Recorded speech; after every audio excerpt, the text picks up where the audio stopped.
Good evening, everybody, and welcome back to the Nexus Gaming Series. I am your caster, Bahamut. On the left-hand side, we got the members of Murky's Hit Squad, and on the right is going to be Heroes of the United States, shortened by HOTUS.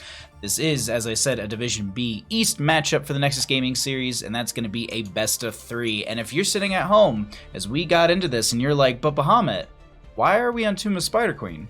I got you. The home team this evening is going to be the members of Murky's Hit Squad. They lost the coin flip. HOTUS won, so they took first pick priority. Cursed Hollow and Towers of Doom was banned out by Murky's Hit Squad. HOTUS banned out Braxis Holdout and Volskaya. Tomb of the Spider Queen is going to be our first map chosen by Murky's Hit Squad. As that. Oh, thank you so much, Judy, for the tier 1 subscription for 4 months. Thank you, my friend. Subscribe. Thank you. This is not my monthly Bahamut sub. This is my monthly Bandit sub. Get that dog a treat. All right. You know what? Okay. You want a cookie, bud? You want a cookie? Yeah? Yeah, what's up? This is what you guys paid for. This is what subs get you in this channel. Can I get a high five? Good boy. Take it. That's a good boy. Yeah, Bandit. Thank you so much, Judy, for the 4 months of support and the subscription. I very much appreciate that. Mikey, how you doing, bud? Munkus, how you doing? Zool, how are you? Mega Muffins, how are you as well? All right. Mikey, thank you so much for the host. DC issue? Let's find out why we had a DC. Oh, anyone got the parrot. Look at that. Yeah, bud. Yeah. I'm here, let's go. Is that the Miss Windup Bird in chat? The one and only Miss Windup Bird? My doggo is looking up the potatoes that I let slip onto the cart. Supposedly, Munkus, I was reading this morning that potatoes are bad for your dog, and I don't know if I believe that. Angus, how you doing, friend? I agree. Table flip. R? Same bands.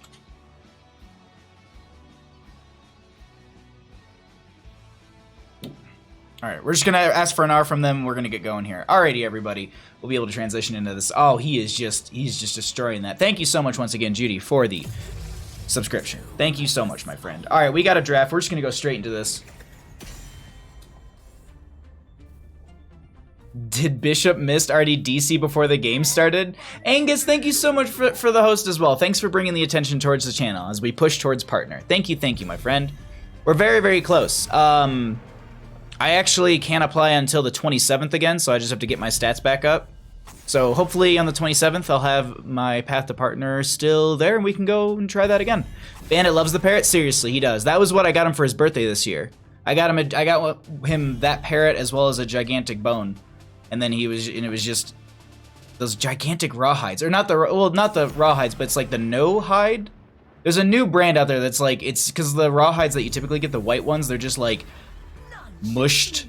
It's like mush bone or something like that. It's something weird how they do it, and there's a more natural one, and I think he likes those more anyways because he just destroys them. But the other thing to note too is Kira is available now for the Nexus Gaming Series, so we are going to be seeing her banned out on the left-hand side with a Joanna on Tomb of Spider Queen. Great heroes for map rotation as well as picking up some of those minions through the lanes. Jaina and Kael'thas are going to be banned out on the right-hand side. Wave clear, they're just removing that from the game. That leaves things like Gul'dan up and available in the mass wave clear department. You could maybe go Asmodan if you wanted to.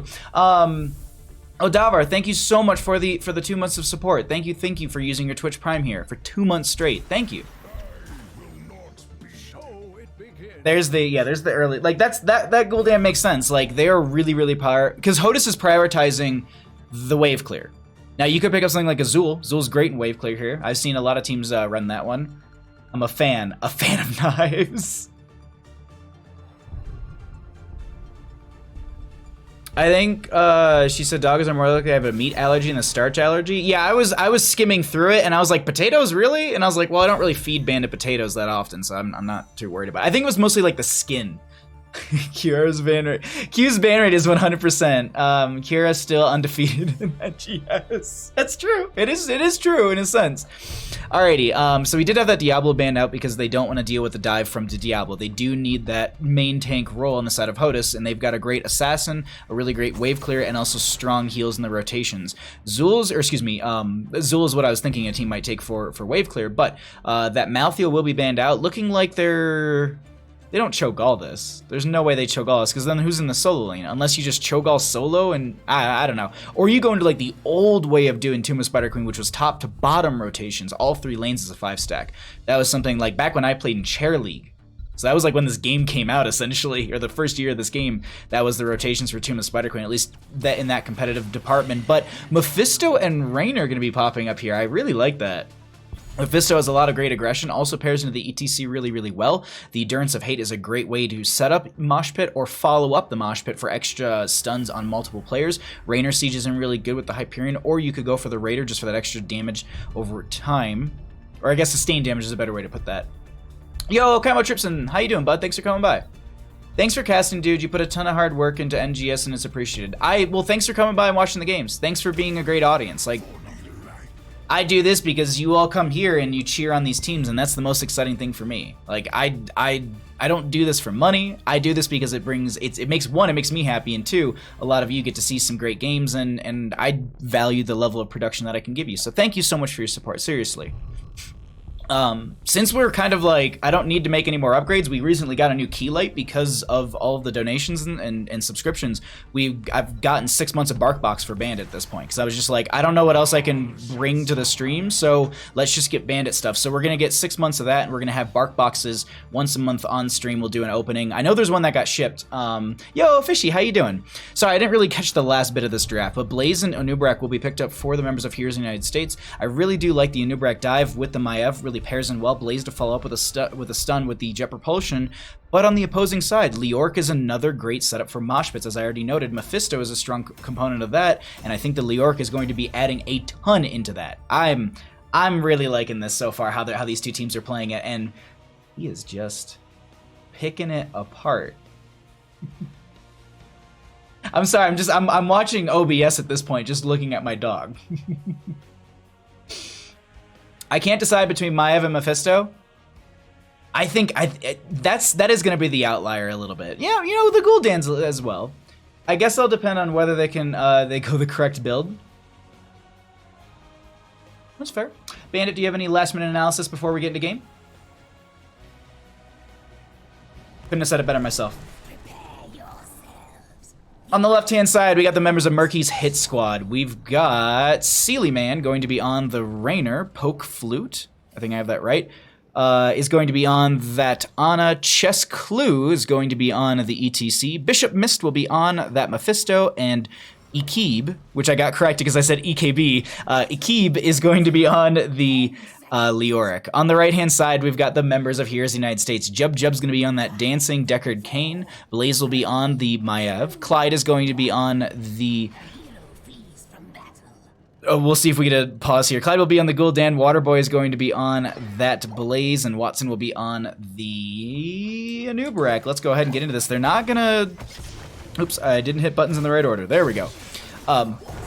Okay, it looks like we do have our Mephisto back at this time, so we might be seeing some of those DCs. They might pause. It's going to be down. I don't know if it's the player's machine itself or if it's actually just the... Sorry, I have to turn down my monitor speakers a little bit here. I was jamming out a little too much. That bird never knew it hit her. Carson, how's it going, bud? Thanks for coming by. But I know that there was supposedly some sort of issues happening with loggings, and I don't know if that's affecting people to stay in game or if it's just them logging into game. Is chat just gonna be rips every single time? I wish I had a better TV emote for rip in this channel, better like something. But let's actually talk about the rotations we're gonna get, and we'll take a peek at bottom lane here and there, and just keep an eye on this solo lane matchup between Waterboy and Ikib. I think this is gonna be really great because the self-sustain from both of them is gonna be a bit of a battle. And that's, I think just playing around that self-sustain on either side is going to be the real kind of solo lane matchup in a sense. Jumping back to our rotation here, we are going to be sitting on roughly 20 gems for either side, a little bit more so going to be on the side of Murky's hit squad, but it's going to be continued rotations. And here's the United States doing a really good job with their rotations right now. They're not missing out on any too much experience, I think. Once again, always hitting the wrong button for that one. Bishop Mist has left once again. Can we get some rips in chat? I don't know. Are they just gonna play? Are they playing around the Mephisto bot essentially? Like, well, it is pretty early, so I think they're just banking on the whole like, well, we're not initiating, so we don't technically need them here. Maybe.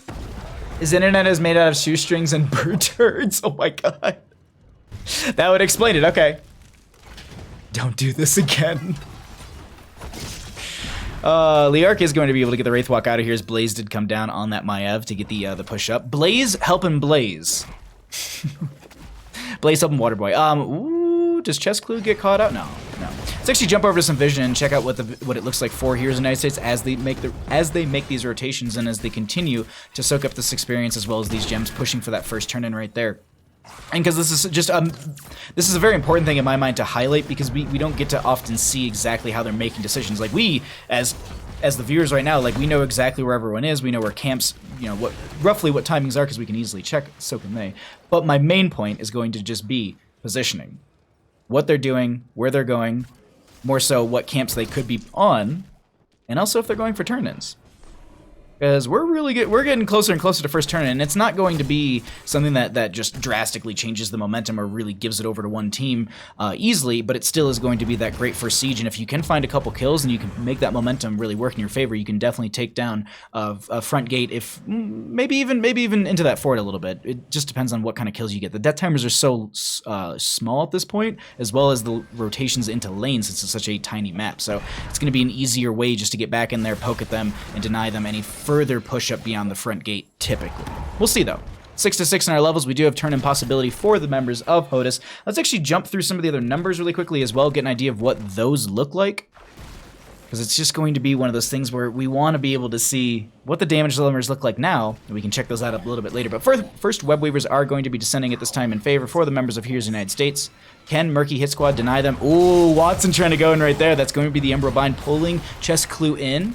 Avenging Spirit goes out, but they don't use the blink, and the Web Weavers will descend fairly soon.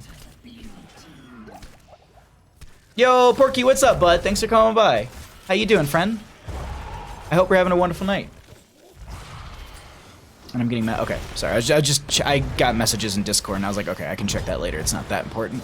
But it is going to be 6 to 7 in levels. We'll check those out after we take a peek at the healing numbers as well as the kills thus far, which are going to be zeros, but actually that might be a little different, as that's a huge Umbral Bind coming in from Blaze. Few Fan and Knives are going to be reset right there. They actually get the Sleep Dart to deny any of that continued damage. Jub will be throwing that Haragic Cube in the background. It looks like they have that Emerald, as Poke Flute is going to be having that reduced healing coming into them right there, as well as throwing the Scroll of Sealing in that backline to potentially lock one down. Huge Umbral Bind. Can Sealy Man make it out? That damage over time from the Gul'dan is going to be so devastating, especially if they get the Echoed Corruption stacks finished out. That's just going to be, it's going to tear them right apart. And this is kind of what I was talking about. I mean, if you can poke out it, you can definitely take down a fort right there. I wasn't expecting them to be able to get that much, but their poke and their consistent dive is really working out for them, and Raynor will get picked off. Mephisto making this wrap. Oh, okay, that's why we didn't.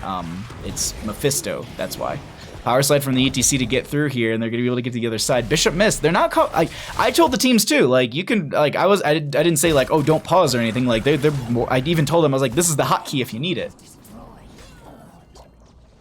She went pinned down. Isn't that Maiev? Oh yeah, that's that 4 questing talent that's so hard to do, because you have to hit 3 enemies. Granted, I mean, they have been hitting I would say 3 enemies. No, they didn't. I thought they did in that last fight, but maybe it was just right before the Sleep Dart. Granted, if you hit 4, if they kind of clump up, maybe that's the feeling of the Maiev player. And they're just, you know, as Blaze is playing this, they're saying they're clumping up a lot. They're grouping up like this right now. You can see how they're kind of just all around this pinged Mephisto. If you could definitely find a 4th, or even just getting 3 of those Fan of Knives into said group, which the Fan of Knives has a reset on, it's going to be an easy quest done. We'll see if that works out for them. That is a good note, though. Thank you for catching that, Munkus. Blaze with the potential turn in here, but they actually ETCs the Clyde. Okay, they get that. Mephisto is attempting to rejoin. The shoestring internet, it's on his way. Just gotta tie those laces up, and they lost their connection. Does that mean they're completely out, or did they just stop attempting to rejoin? 10 Talenty here on the side of Here's the United States. That's going to be Umbral Bind into Chess Clue, who's going to try and make their way out, but it's not working out too well for them. 10 Talenteers. Wait. Chat. What is... Clyde, what you doing there, bud? What's the game plan with that? Was that on purpose? Did you accidentally hit Control 1 instead of Control 2? That's a choice. That is definitely a choice. Gotta be up early, so I'm off to some Apex game. Wishing everyone good night. Thanks for coming by, Miss Windup. Thanks for witnessing Reign of Destruction get value. I mean, it did get changes. It did get valuable changes. Yeah, I don't know why they won't pause. Maybe they're just waiting to get into the later half of the game.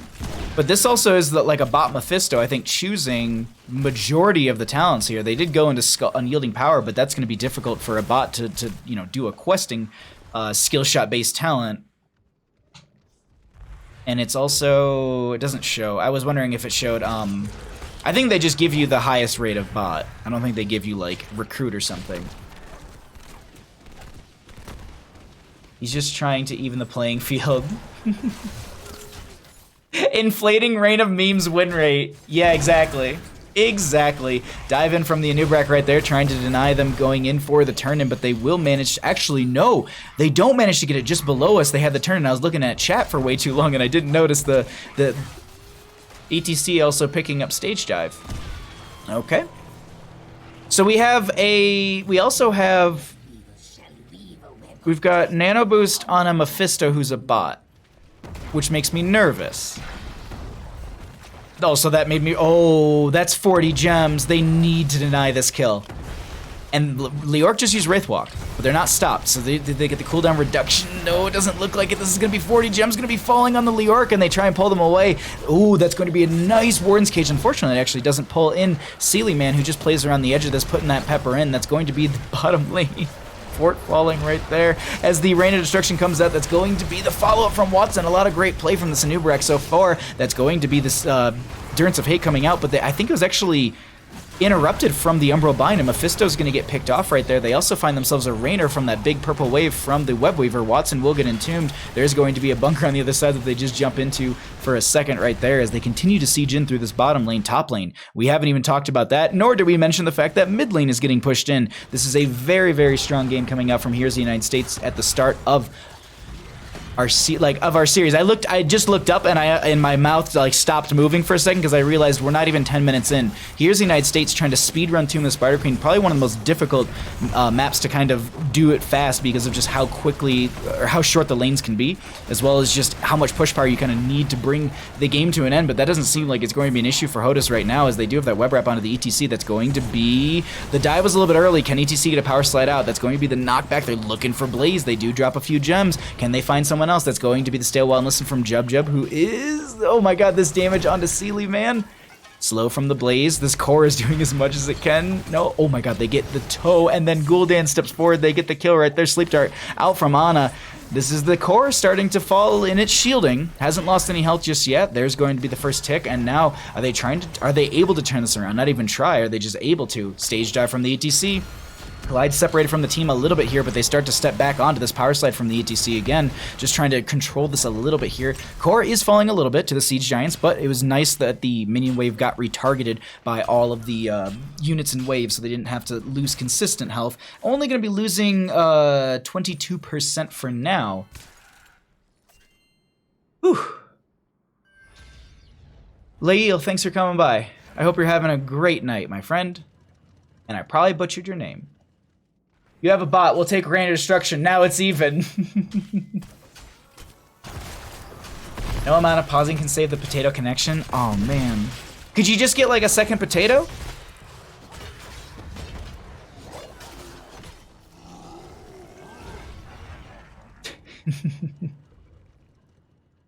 Sam, how you doing? Alrighty. Turn in potential once again for the members of Murky Hit Squad. Can HOTUS deny it? They are going to be having their 16s in just a moment. We'll check out what those talents look like, and then we'll cycle through some of the other numbers really quickly. Durance of Hate coming out from the Mephisto right there. Not going to get much value. That is also going to be the Nubrak diving in. Stay a while and listen will be coming out onto quite a few, as that was the web wrap out as well. This Gul'dan did have the Echoed Corruption being finished out, so they're just pumping in the damage. That's going to be Ana going down, Raynor going down. Leorc is going to be out of that as well. The slows are going to be coming out, but Mephisto, you're going down, bud. They are sitting on 24 stacks out of the 40 for the Unyielding Power. Bonuses. Let's actually look at some of those other... One stack of Pinned Down is also going to be finished out right there. Because it looks like they're trying to push in and try and end. ETC is the only one up now.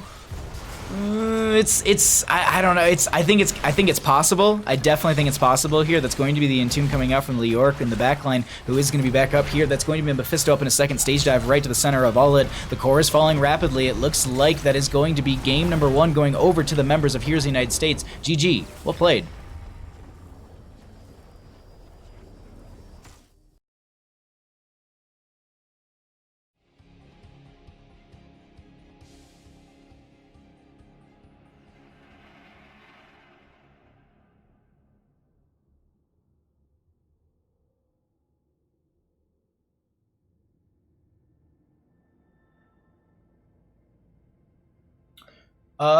I thought it was, do I have it backwards? Consume souls. And it's, yeah, Durance of Hate is the one where it's, it shoots out. Consume souls, that's my bad, yeah. I honestly usually see Durance of Hate, so I just said Durance of Hate. Poor Mephistobot was so hopeful, might be the end of his career. GG, close game. But yeah, just to note, we did have only 1 stack of the Pinned Down being finished out. What was Maev's damage looking like? Pretty good. Gul'dan, though.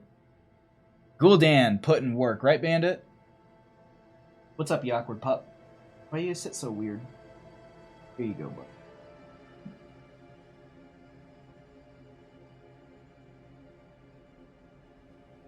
Alrighty, let's just check out stats once more. Yeah, there was the Emerald from the Decker Kane. There we go. I kept wanting to say Jub Jub. I'm like, that's the player name. Pretty much what you'd expect from a lot of these players. Yup. Alrighty, let's pull it on back to us. And we'll get ourselves set up here for game number 2. Bandit's going to give you some quick analysis and breakdown while I get our lobby set up. Is that Shadonis in here? What's up, bud? Thanks for coming by. You know, I'm late. How much I missed? You missed 1 game. You missed 1 game out of...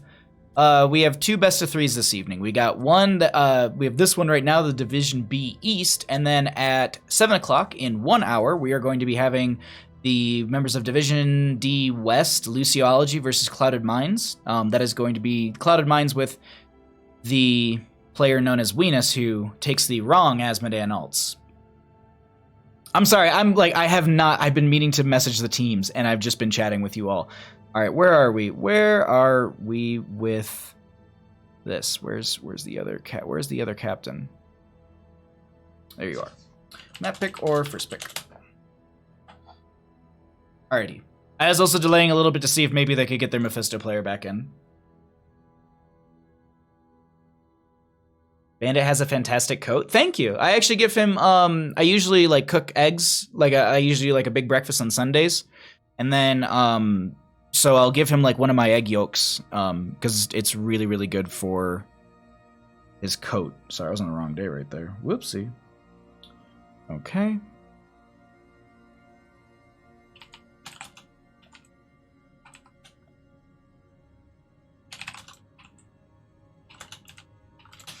They said that they're like, sorry for last game. And I was like, don't be sorry. Like, I was like, you could have paused 100%. Like, they want... Okay.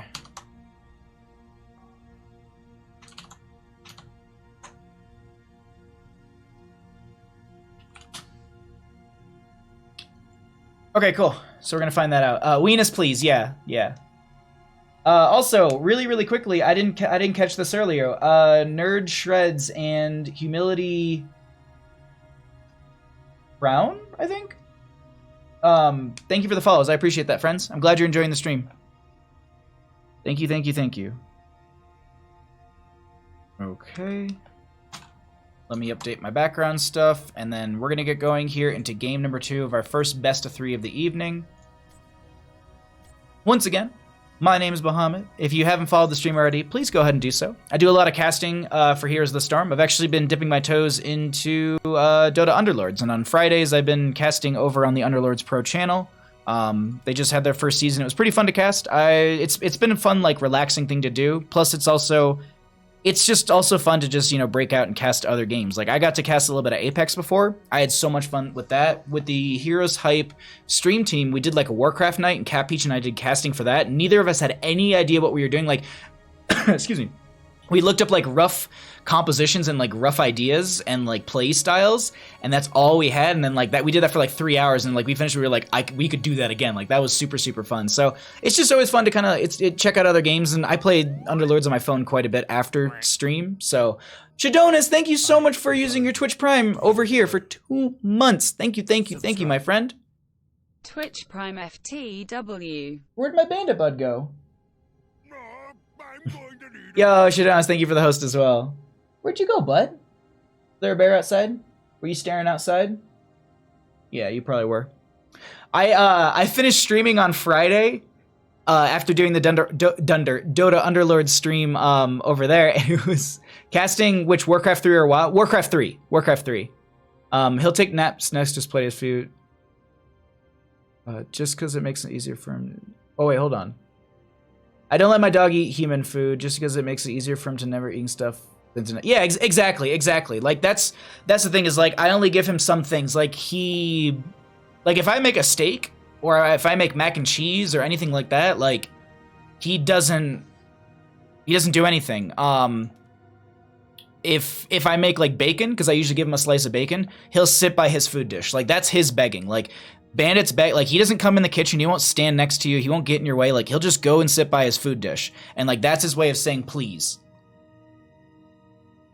Wifey wants to know where Bandit. I think he went to go get some water, or there was a bear outside and he was staring outside. But on the note of bears, Friday I finished casting and I was about to run to the bar and I was letting him out, and I was just standing outside because it's nice and cool. And he was just staring up, and I was like, he usually like, he'll like tilt his head back and sniff, but he wasn't sniffing, he was just staring. So I eventually looked up, and there was like a solid like 4-year-old brown bear like climbed up in the trees like 80 feet up, and I was just like, look at that. Like, I think I threw it on Twitter, so if you want to see it, like, it's on my Twitter from Friday, like right after I finished casting. We're subbing in. We're subbing in this person in place of the AI. It's just, the response is so good. Okay, oh man. Yeah, Shadonis, I'll be casting again over there on Friday, same time. Do you like Underlords more than TFT? I've actually never played TFT. I've watched a little bit, and I think it's, you've got the wrong way subbing for, oh, okay, sorry. I've watched it, but I never played it, and one of my friends made the best point, was like, I've always watched the TI, like the Dota Internationals, I always watch those. I don't understand Dota whatsoever, but I always watch it, and he has a background in League of Legends, and so we were talking about this, and he's like, well, why don't you play TFT? And I was like, well, why don't you play Dota? He's like, because I don't know Dota, and I was like, I don't know TFT. Like, I know most of the units that are in Underlords, and I think that's what happens. Also, phone is so convenient, because I finished casting. This is probably like the end of my 16-hour day sitting in this chair. Then I usually just want to go and like sit on the couch and watch a movie with Bandit or something. Alrighty, sorry, was rambling, going, good luck, have fun, spooky worm. Give him a Twitch link. Alrighty, that's all set, we're okay there, let's start the game. Alrighty.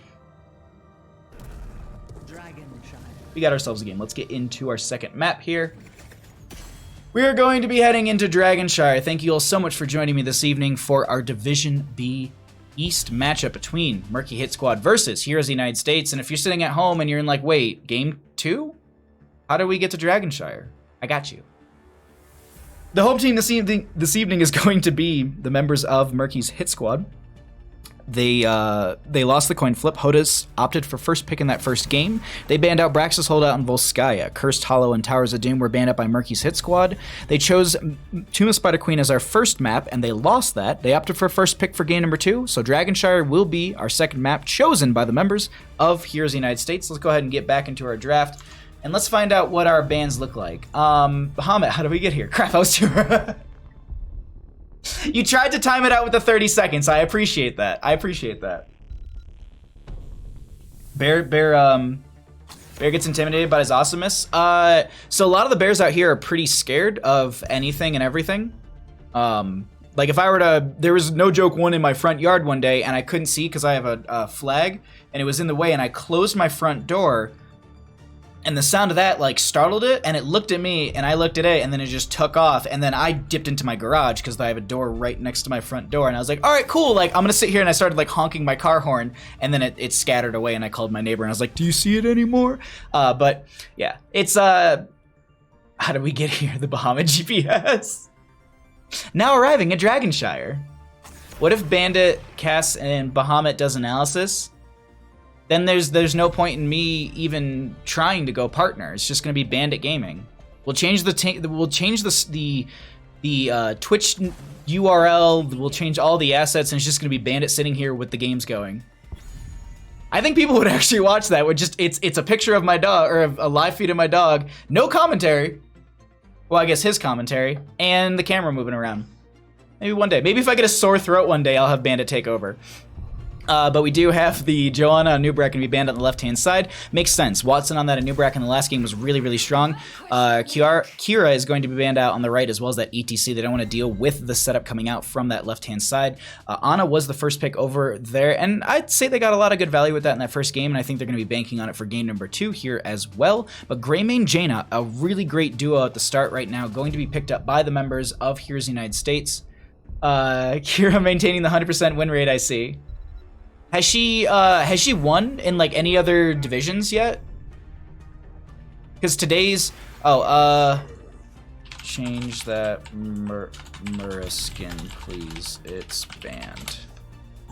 All right, cool. We just want to make sure that we catch that so we don't have to do like a reset for lobby or anything like that.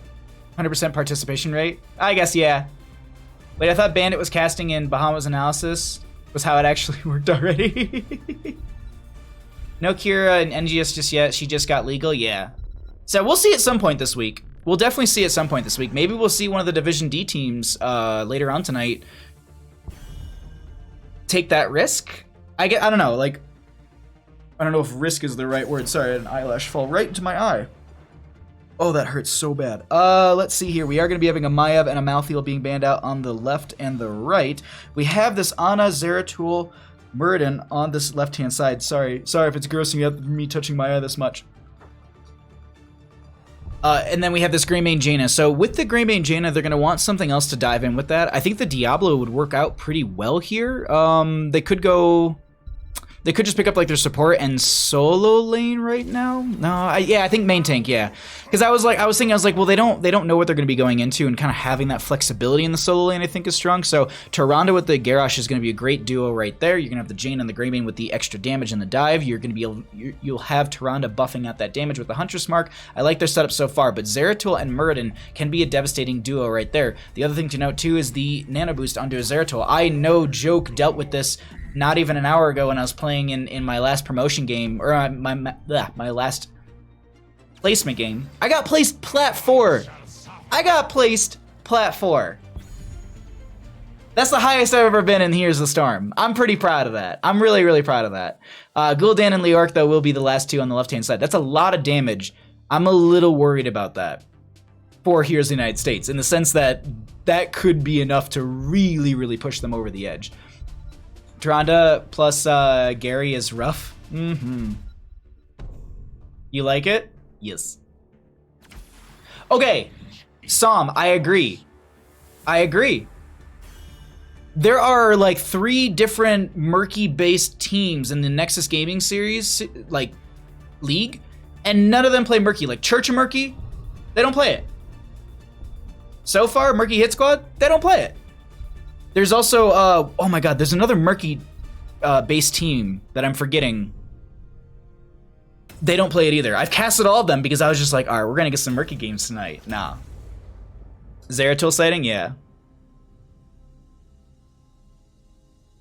Come on, Hodis, you can Murky. Yeah, see? Thank you. Thank you. Also, thank you, Munkus. I'm really proud of that. I've never been. I don't really want to even play the season because I'm just like, plat 4. Ooh, I don't want it to fall away because I know it will. I love Dahaka's yelling at me about saying the word saying GG and calling me what was it, you GG morons or whatever he was calling. He didn't like the fact that I said GG when we lost. Tough. Wrong button. On the left-hand side, we got the members of Murky's Hit Squad. Down 1 game in our best of 3 series. Sealy Man's going to be on the Gul'dan.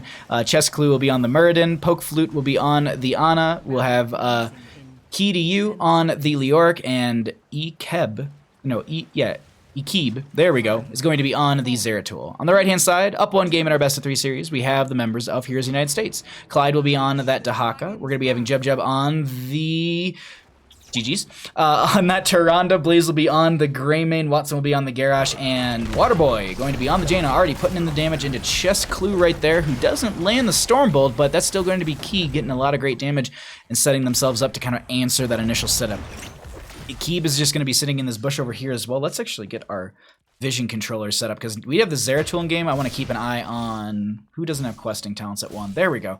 I just want to keep an eye on like what the vision looks like for Heroes of the United States, because just watching how the Zeratul is going to be playing with that shimmer as well as how they're going to be stepping up into that backline is going to be a key thing for us to kind of keep an eye on. Speaking of keys, so let's jump into this top lane where we have Leoric battling out Clyde, and there's some pretty good self-sustain between both these heroes. I wonder if we see any adaptations for the Dahaka. Oh, lookity Keeb right here. We're on the vision of Clyde as well. And so that's why we're seeing the clicks across the map, or on the map currently. There's a Zeratul sitting in this bush right now. At least that's what we know. I just want to see if they play this at all, but they're not. And they might be calling out whenever Zeratul's not seen, and you can see the Dahaka was just playing the gate game, just waiting by the front gate, waiting for that to come and rotate up to them. So it's a smart play right there, just to be a little bit safe. One Razor Swipe will reveal them, and they're just going to get back into that shimmer. Chess Clue is going to be getting the jump right in. That's going to be a lot of good damage dumped in from the Gul'dan. Sealy Man trying to push and stack that level 1 quest up. Blaze taking a lot of damage here as Jane's going to be dumping that snow. The camp was still picked up by the members of Heroes of the United States. Chess Clue does get picked off. First blood of the game going to be going over in favor for the members of Heroes of the United States. Zeratul should snipe that top well.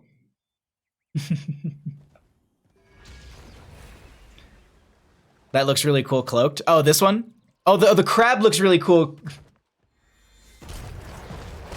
I love, yeah. That's very good. Hold on, Blaze. Oh, they don't go any further. We do have our first shrine going to be popping up here. Let's actually look in mid lane as there's going to be a lot of good damage going on to Sealy Man. Blaze diving in, and that's going to be Greymane with that kill. Actually, Tyrande going to steal away that kill right there. Rude. Once again, just in top lane, we're going to be having Keeb just sitting up in these bushes, trying to wait for the Dahaka to get a little too far out into lane, but so far that's not going to be happening anytime soon. Definitely playing around that Zeratul vision, or the vision of they have. Once they... Oh, the Sentinel is just a...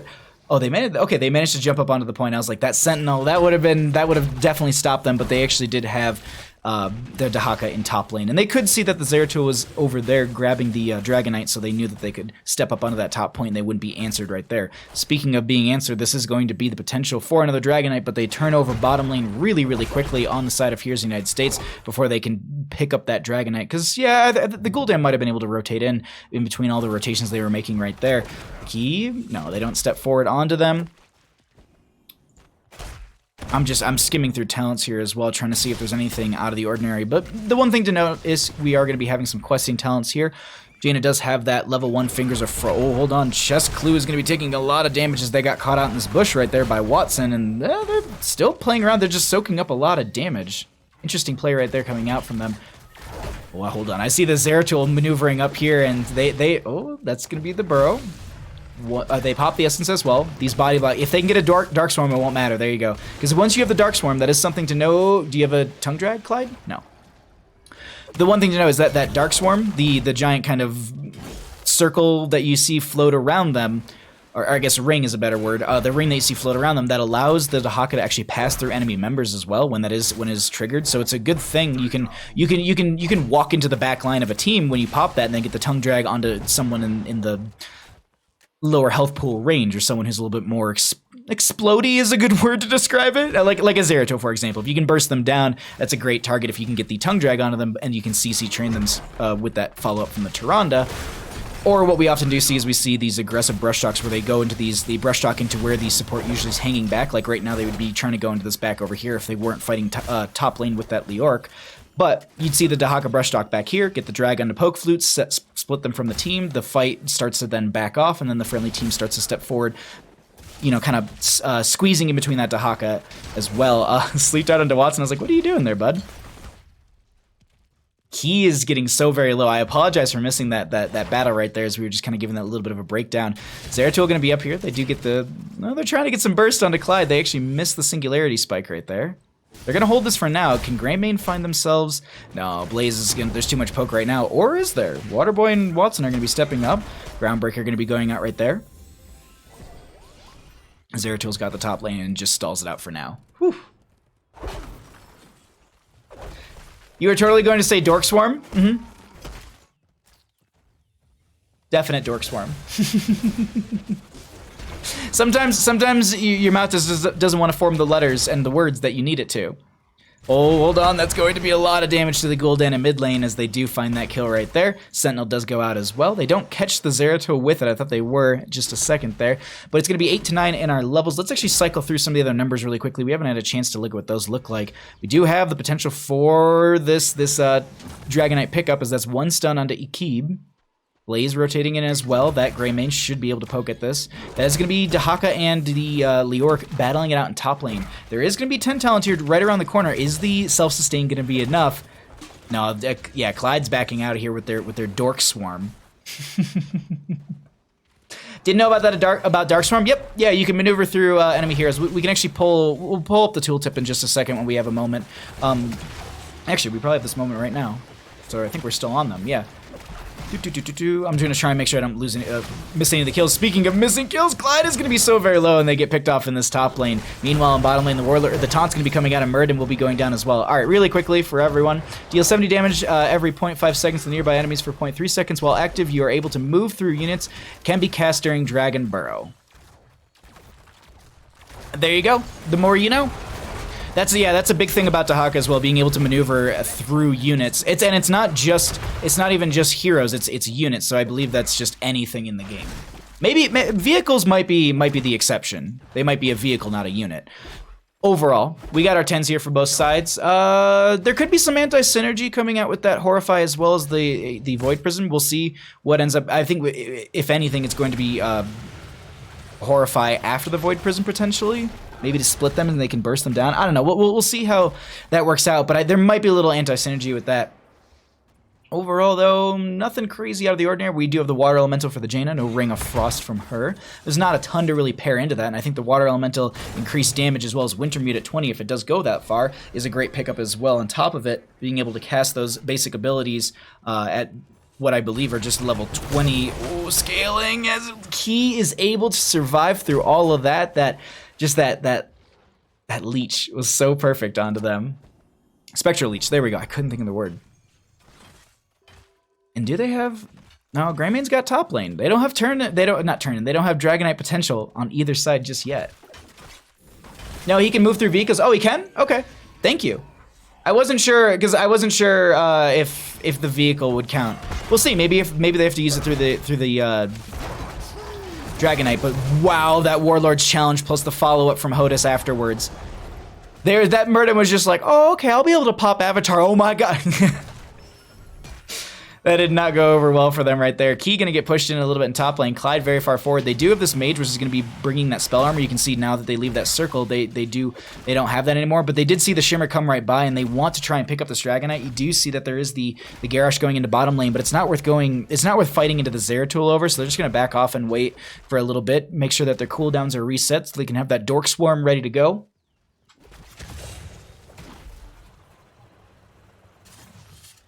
Dahaka has all the intangibles you look for in a hero. I don't think I've ever seen anyone choose Curse Bullet. Oh, seriously? Curse Bullet's great. Especially into a Murden and Leoric being able to take, what is it, 40% of their health, maximum health pool? I just want to read that tooltip properly. Current health. So if you have a really small, you know, you want to use the, it's a good initiator. And so we're actually going to be hearing that go out right there. Keeb is trying to make their way out. Shadowstalk was used as well. Dork Toss from the Murden as well.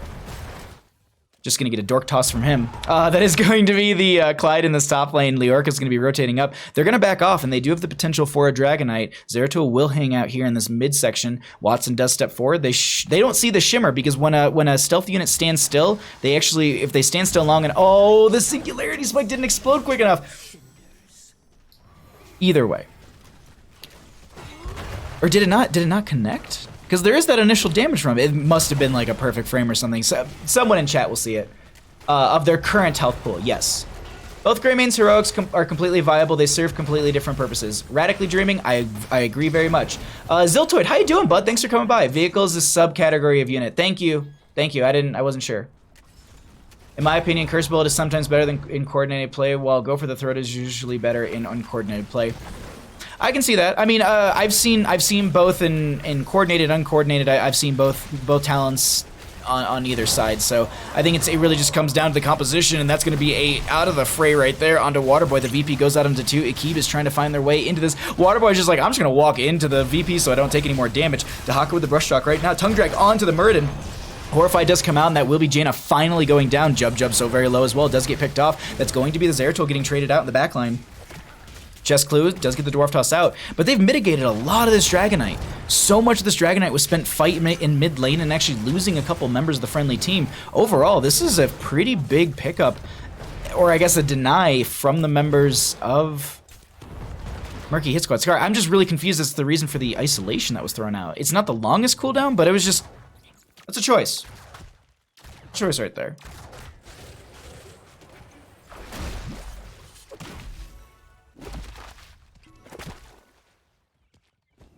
I like Go for the Throat because it gets kills, where Curse Bullet requires you to initiate with the bullet. Yeah, and that's the whole thing, is like, it's your opener. Because for example, you take, so let's look at Murden right now. Murden has what? Let's say 5k health. And so you take, if they're at full health, you take 40% of that 5k. And then on top of that, you have Jaina, who's now dumping snow. So 40% of their health pool is roughly gone. So they've got 60 health. And then Jaina's burst on top of the Huntress Mark, if you throw it out from Tyrande, is going to be the extra damage you need. So I think as an opener and as kind of a dive initiator, because Go for the Throat works in my opinion with dive-based compositions. Your team's already there and you're diving and you're diving and you're diving. Where Curse Bullet is that you're setting up and then you're going for the fight and then you're starting the fight. Whereas, you know, you have a Diablo that initiates, and then you can follow up with that Greymane for the Go for the Throat. So I think it's very situational, and coordinated and uncoordinated play, it has viability in both spots, but that's at least just my 2 cents in the way that I kind of look at it, at least in this matchup as well. Tongue drag from Clyde, but I don't know if they can survive into this Leoric right now. Isolation goes out, and they end up going down. It was, ouch. Meanwhile, though, in bottom lane, double siege giants, 2 catapults, and they are just sieging and berating this bottom lane. Zeratul coming in for the flank. Let's actually pull away the talents really quickly. We'll pull those back up. I just want to see if I just want to see the map a little bit more if they do try and go for something right here. They're jumping onto Blaze. Sentinel does come out as well. And they're going to be absolutely fine. So yeah, I mean, it's and everyone's going to argue it differently. So, and that's just my 2 cents on it. Unfortunately, there's so much happening in chat. I'm so sorry that I can't keep up with all of it. We got our 16s. Oh, the toss goes out. That's a lot of damage onto Murd, who does pop the avatar form. That's going to be the toss out onto Blaze, who's now everyone's going to be sitting inside this entomb as they pop the Warlord's Challenge as well. VP goes out, but it might have saved them a little bit of time. Watson's so very low. Clyde does step in here as well. Jub ends up going down regardless. They get the Stormbolt out onto 1. Clyde trying to get a tongue drag here, but they're going to be going. Oh, they ended up getting Tunneling Claws at 16. I didn't even catch that. Oh, the Tunneling Claw. Like, I was like, in my mind, I was like, if they have Tunneling Claws, they're going to make it out of here. Okay, they got it. Cool.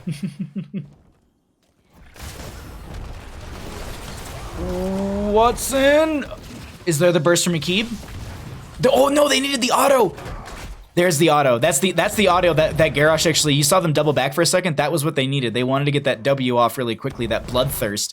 Oh man, what a great moment. But hey, here's the thing. We're going to be seeing the members of Murky Hit Squad grabbing their first Dragonite. Third one of the game, Murky's Hit Squad. Going to be picking it up here. And these things scale over time.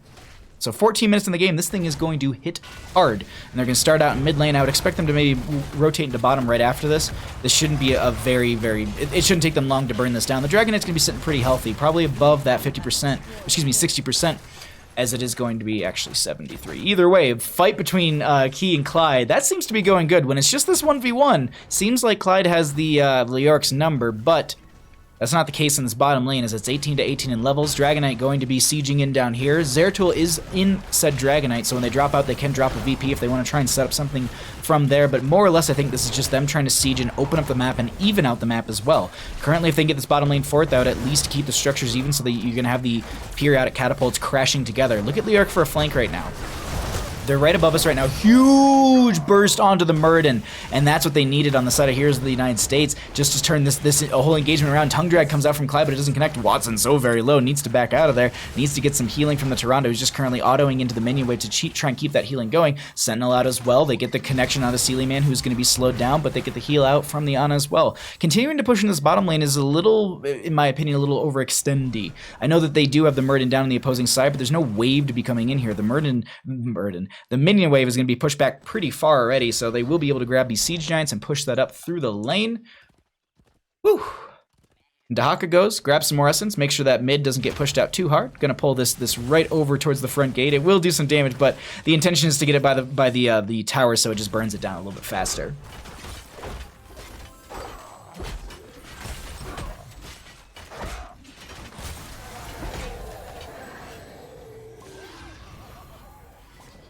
Okay. Whew. 20 talent here, right around the corner. That Wintermute possibility could be huge. This is Northern Exposure, right? Numbing Blast, excuse me. I always like it's light blue versus dark blue is essentially I think the two talent colors, and I always mix them up, but that's gonna be a huge Entomb right there. Warlord's Challenge as well. Tosses Water Boy right out of that Entomb, and that's gonna be Ikib trying to get some damage out right here. Water Elemental still getting value. Watson just walks into the VP as well. Ana does go down on the right-hand side of our screen. That's going to be the Ice Block coming out from the Jaina, trying to just get rid of the potential burst from the Zeratul, and now they turn this around, and that's going to be 3 for none. They find themselves the Leoric as well. Chest Clue is going to be targeted here. The Thunderclap goes out, but it won't be enough, and the sprays are there as well. That's going to be Muradin going down. And now, I don't know if they can end. They can definitely get a keep. The death timers are in a weird spot for me. Like I'm not sure. Like their siege is pretty good. Maybe they do. Yeah, maybe they do end here. 20 seconds may be just enough for them. They do have that Grey Mane. They do have that Jaina as well. Leoric is trying to cheat death as best they can. Core is starting to fall pretty rapidly, and this is looking like it's going to be a game number 2 going over to Heroes of the United States. Can they turn this around? No, it's not. Unfortunately, it's not going to be enough time. The deaths timers are just now ending, and that will be Heroes of the United States taking our game number 2. GG. Well played.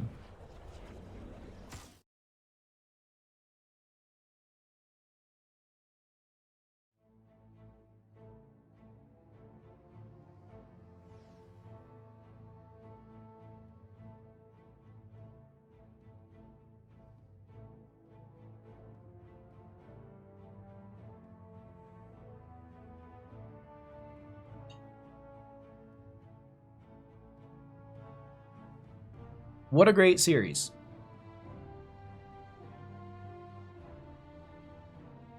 After seeing that Water Elemental value, how do you feel about it against Ring of Frost? Oh, I mean, I was saying that there's vibe. I don't know if that's referring to something else in chat, but I've seen Ring of Frost get value in compositions that it plays around that. Water Elemental gets a lot of value as well. Yeah, I think if you're playing into Ring, you're looking for a specific combo. That's really it. You know, you're looking for that Mosh Pit Ring of Frost. You're looking for that Apocalypse Ring of Frost. You're looking for that Leyline Seal Ring of Frost. That's a 2-0 domination. Yes, that is.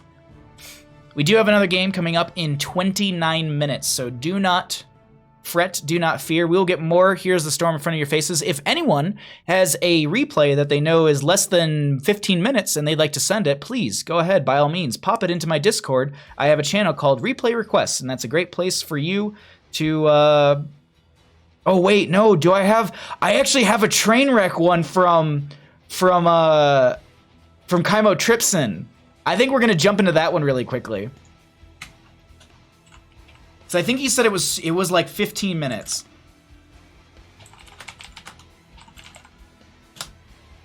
I just also need to make sure that I can actually cast this.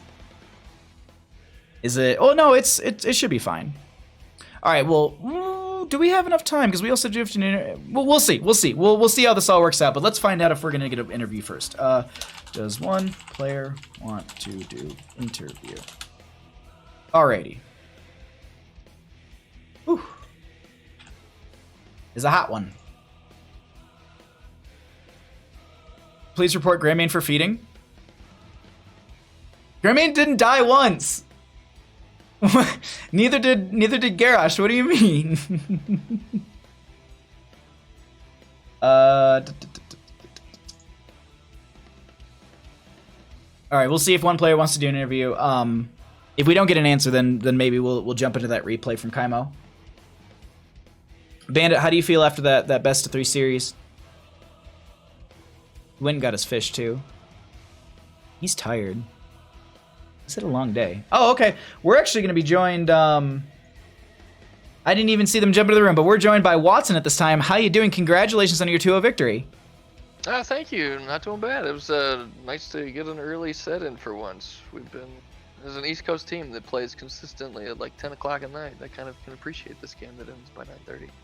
Yeah, I mean, I'm on the West Coast, so I can't really complain whatsoever, but it is nice to kind of like end work, I eat dinner, I'm like, cool, we get it right into casting. No, it's not like 6 o'clock where I'm just like sitting here twiddling my thumbs, staring out the windows, waiting for the games to start, but I totally don't do that. But let's actually jump into game number 1, Team of the Spider Queen. They had some DC issues, and all that aside, like compositionally, why Reign of Vengeance?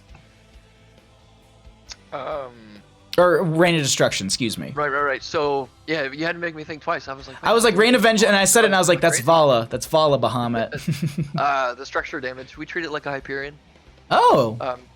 So it's, and I think we tried it in Tri-Mode, and I'm convinced that it actually has more damage. As long as if you place it correctly, you can almost guarantee that it 100% hits core. So it's a Hyperion. Huh. But are you saying this for all structures or just for core? Primarily for all structures anyway, right? So like so the one thing we like, if we can get the early 10, we'll take it anyway, because as you're coming in, we've got a Spiderweb pushing, and if we have a Rain pushing, it guarantees the fort. Like there's no doubt in our mind we're going to get the fort for free, because you're not going to want to fight under it. It's like a Phoenix, but worse, so because if you're fighting under it, you're not only taking more damage than Phoenix puts out, but it's also slowing you down. So like there's too many things from my perspective that make that talent so Watson just safe and useful. Am I safe to say that HOTUS values Reign of Destruction over Horrify? Yep. Yeah, 100%. We look at it from the standpoint of if Clyde has to drop a Horrify, or like our Gul'dan has to drop a Horrify, then he's probably out of position, or he's trying to deal with anti-dive. Okay. And that's just where he's got to trust me and Jub with, in that case we had Deckard, but he's got to trust myself and our support to peel for him and keep him alive. So more or less, you don't care about the or you don't really want or value the separation and the peel that it brings to some fights. Like for example, if there was like a boss pit moment, like there's because that's I think what a lot of people would argue is like, well, you can get that peel in a fight, you can get that one player separated from their support, and then you can body them and get that momentum. But you're saying as a sieging tool and a fighting tool, it's just still way better than Horrify?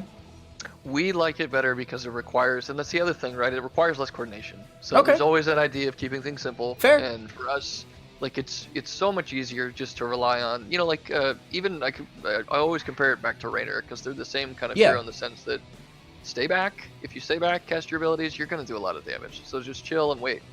And so we'll look at it from the standpoint of he's basically, Gul'dan is basically a Raynor, but just Siege is a lot better. So just chill, get the damage in that you get, hang out.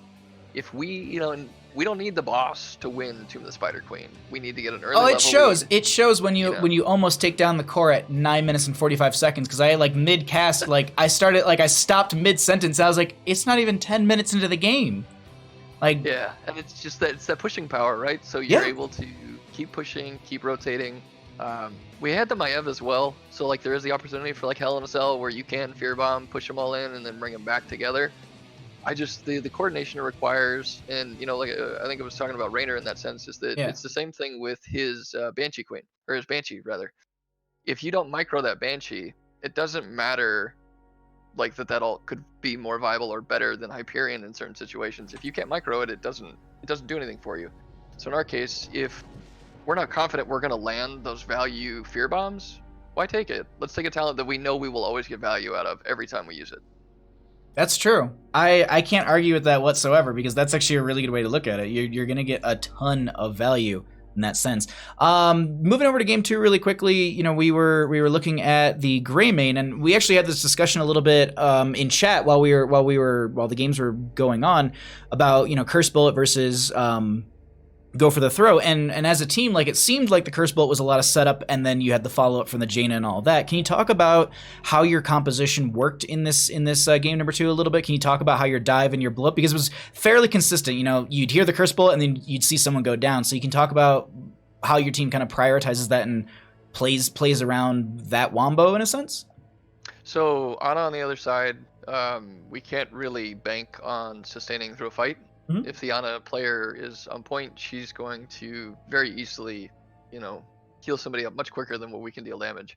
So the one thing that we look at is you have Muradin on the other side. If we see him use his jump and I can get to him, he's probably going to die because I can Okay. toss, stun, to run to follow up, and then we have, multiple ways to reduce his armor. And so that's really what we used it for, was capitalizing on opportunities where we could get a Garrosh combo into an instantaneous blow up of their front line. And at that point, you've got Leo, you've got Zeratul, but their damage tends to be split at that point. So it really is just a great way to open a fight. Yeah, Akib actually had a lot of great moments into your team. Can you talk about what it was like to deal with some of that Zeratul play?